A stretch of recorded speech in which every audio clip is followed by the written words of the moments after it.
Hi guys, this is Beam 450. Let's see what's inside the box. First we have the projector.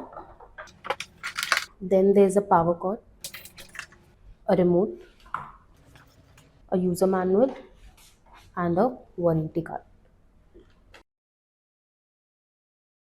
Now let's understand the projector in a more deeper sense. At the back side of the projector we have a few ports. We have two USB ports wherein you can attach your pen drives, two HDMI ports, an RJ45 Ethernet port, an AV port, an audio out port. This is the power port wherein you'll attach the power cable. Also at the top of the projector we have a few buttons. This is power on and off button. These four arrows are for navigation. This is a menu button. This is a source button whose function we'll understand in the next video.